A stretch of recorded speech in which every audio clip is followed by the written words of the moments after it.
Hi everyone, my name is Munir Rahman. I will teach you mathematics of class 10th. जो आज हमारा topic है पहला वो है सेट. अब सेट का इंट्रो क्या है? George canter was the first mathematician who gave the concept of the set that we are now using in various branches of mathematics. अब सेट की डेफिनेशन क्या है? Set is a collection of well defined and distinct objects or elements. अब हमें इन दोनों words पे focus करना है. Well defined and distinct objects. Well defined means specific property of an object. अब हम इसको एग्जाम्पल के तौर पे समझते हैं. Set of colours of Pakistani flag, green and white, ये वेल डिफाइंड हो गया. Set of days of week, Monday, Tuesday, Wednesday, Thursday, Friday, Saturday and Sunday. क्योंकि ये वेल डिफाइंड है क्योंकि हर दिन नया दिन होता है. Collection of good stories and collection of tasty foods. अब ये जो दो मिसाल हैं ये वेल डिफाइंड नहीं है क्योंकि स्टोरी, यहाँ पे story may be a good in the view of one person but may not for another. और यहाँ पे भी tasty food may be favorite for one person but not for an other. So these two examples are not well defined and these are not suitable because they are not sets. Distinct. अब distinct का मतलब क्या है? Distinct objects. In some objects should not appear more than once. इसका मतलब है repetition is not allowed in set. अब इसको एग्जाम्पल के तौर पर समझते हैं. Set of letters of word small is small. You can see that the letter L here, letter L has been written only once. If it is written twice like this, then it is not a set. अब set notations पे आते हैं. set notation को हम क्या कहते हैं? A set is represented by the capital letters and within brackets and its element is separated by comma. अब जो ये एलिमेंट्स हैं सेट के, हम इसको स्मॉल लेटर से लिखते हैं और जो सेट को रिप्रेजेंट करता है वो कैपिटल ए से, इंग्लिश अल्फाबेट कैपिटल ए से रिप्रेजेंट करते हैं. Symbolically we can write the member of the set as. अब हमको कैसे पता चले कि कोई भी सेट है उसका मेंबर कौन सा है या कौन सा नहीं है? तो हम ये बिलोंग की निशानी यूज करते हैं जिसको हम बिलोंग टू कहते हैं. ये ग्रीक लेटर है, इसका मतलब है बिलोंग टू. अब ये जो है एलिमेंट है वो बिलोंग करता है सेट ए से. अब यहाँ भी बी है जो बिलोंग करता है सेट ए से, यहाँ सी है जो बिलोंग करता है सेट ए से. जैसे यहाँ दिया हुआ है सेट में एलिमेंट्स कौन कौन से हैं? ए है, बी है, सी है. अब यहाँ पे D does not belong to करा है सेट ए से. यहाँ इसका मतलब है डी मेंबर नहीं है सेट ए का. इस साइन को हम क्या कहते हैं? Does not belong to. Describing a set. हम सेट को तीन तरीके से डिस्क्राइब करते हैं. पहला है टेबुलर फॉर्म और रोस्टर फॉर्म. टेबुलर फॉर्म में हम क्या करते हैं? In tabular form we list all elements within brackets and its elements separated by using comma. जैसे यहाँ दिया हुआ एग्जांपल, ये ए सेट है, वो ब्रैकेट में उसको एलिमेंट्स जो हैं वो ब्रैकेट में क्लोज है, ये एलिमेंट्स ए बी सी. अब दूसरा जो है वो डिस्क्रिप्ट फॉर्म और उसको हम स्टेट फॉर्म भी कहते हैं. In descriptive form we use property of set and statement by statement. अब एग्जांपल के तौर पे इसको समझते हैं. The set of the first 3 letters of the alphabet in English. ये हमारी क्या हो गई? स्टेटमेंट में ये एग्जांपल हो गया. तो इसको हम क्या कहेंगे? स्टेटमेंट फॉर्म में. अब सेट बिल्डर फॉर्म में, in set builder form we show the property of the after the sign and then give the property of its elements. यहाँ पे जैसे दिया हुआ है, स्पेशली हम इसमें एक चीज खास यूज करते हैं जिसको हम कहते हैं, इसको हम कहते हैं सच दैट. आपने यहाँ देखा होगा कि हम इसको भी सच दैट कहते हैं, तो इस साइन को भी हम सच दैट कहते हैं। एक्स सच दैट एक्स, इसको हम क्या कहते हैं, belong to 3 letters of the alphabet in English. Now we will discuss types of sets. Finite set मतलब इसका मतलब क्या है, लिमिटेड नंबर्स जो हम गिन सके।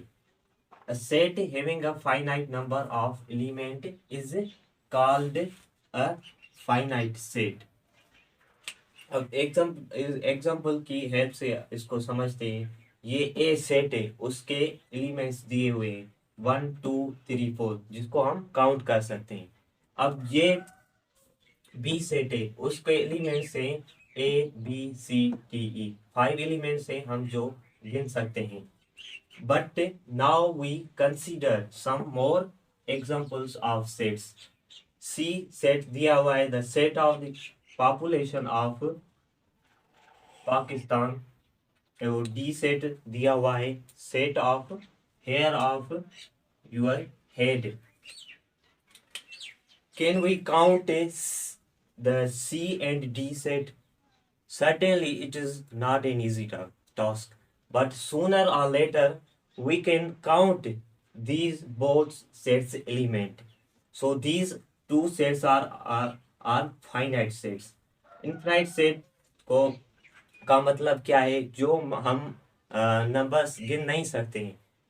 डेफिनेशन इसकी क्या है, set which is no finite is called infinite set.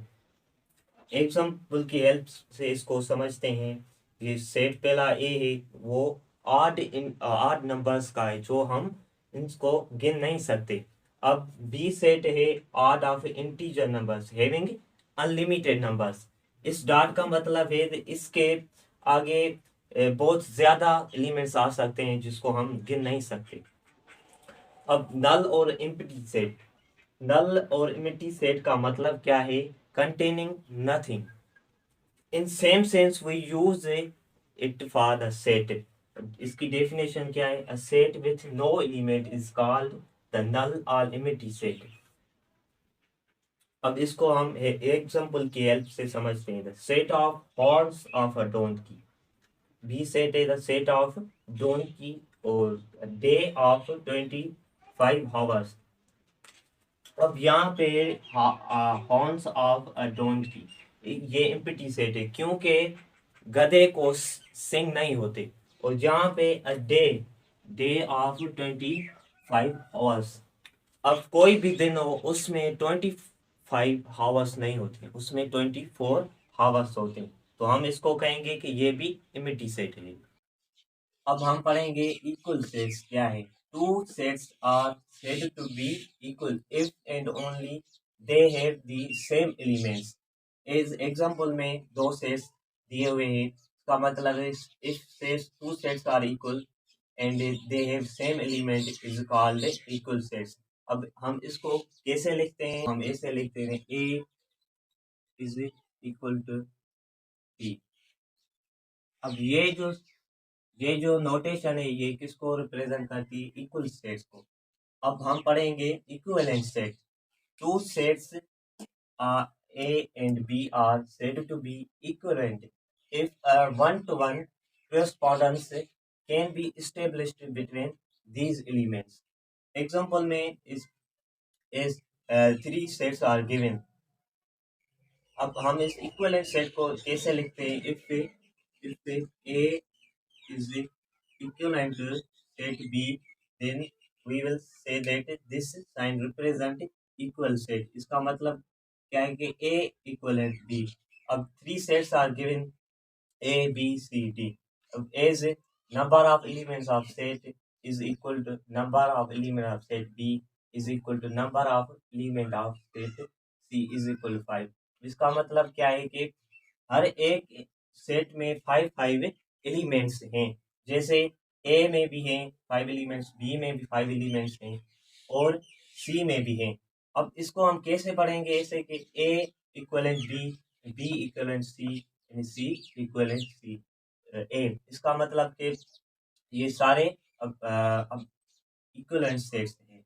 अब हम सबसेट पढ़ेंगे ए एंड बी सेट से if each element of set A belong to set B. Example में जैसे दो सेट्स दिए हुए हैं ए और बी। अब इसको हम कैसे पढ़ेंगे? अगर ये दोनों आपस में सबसेट हों तो अब हम ऐसे इसको पढ़ेंगे ए सबसेट बी। ये जो साइन है ये रिप्रेजेंट करती है सबसेट सबसेट को। अब हम पढ़ेंगे प्रॉपर सबसेट। प्रॉपर सबसेट क्या है?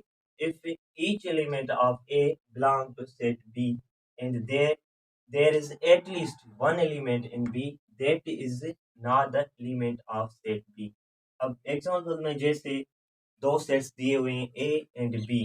अब हम इनको प्रॉपर सबसेट तब कहते हैं जब हम इनके एलिमेंट किसी ना किसी के ए से ए के इसमें एलिमेंट्स हैं तो हम इसको क्या कहेंगे? Proper subset. As in this example we see that elements of set A also present in elements of set B, but the two sets of the B is not present in set A। ये वो दो elements हैं जो ए में नहीं है, इसलिए हम इसको क्या कहते हैं?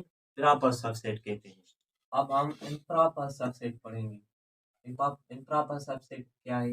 ए and B are two sets if the set B has no more elements then set A is called the improper subset of set B। Example में जैसे दो सेट्स दिए हुए हैं A consisting all elements of set B, so A is equal to B। तो अब हम इसको कैसे पढ़ेंगे? A improper subset of B। ये जो नोटेशन है ये किसको रिप्रेजेंट करती है? ये अब इम्प्रॉपर सबसेट को रिप्रेजेंट करती है। अब हम पढ़ेंगे पावर सेट। पावर सेट क्या है? The set of all positive subsets of set A is called power subset, power set of set ए। अब हम पावर सेट को कैसे लिखते हैं? ऐसे लिखते हैं P इंटू ए। इसका मतलब है पावर सेट्स ऑफ सेट ए। अब हमें किसी भी सेट्स के पावर सेट से फाइंड करने होते हैं तो हम कैसे फाइंड करते हैं? पहले हम तो पे लिखते हैं, बाद में हर एक एलिमेंट को हम सेपरेट लिखते हैं। जैसे यहाँ लिखा हुआ है ए, सेपरेट लिखा हुआ है बी। अब फिर एग्जिट ये दोनों एलिमेंट सेम रखेंगे। अब ये क्या हो गए हैं? पावर ऑफ सेट्स हो गए। अब हमको कैसे पता चले कि एक सेट के पॉसिबल पावर सेट्स कितने होते हैं? तो हम कौन ये फार्मूला अप्लाई करते हैं 2 पावर n। अब जो ये n है ये क्या है? n का मतलब है ए जो सेट है उसके एलिमेंट्स कितने हैं? अब एलिमेंट्स हम काउंट करेंगे तो कितने हैं? एक ये है, एक ये है, एक कितने हुए? दो हुए। अब ये दो एलिमेंट्स मतलब कि n का जो वो डिजिट होगा वो 2 होगा। अब इसको जब हम सॉल्व करेंगे तो कितना आएगा? 4 आएगा। इसका मतलब कि all possible subset of set A is 4। 4 ये देखो 1 2 3 ये 4 हो गया।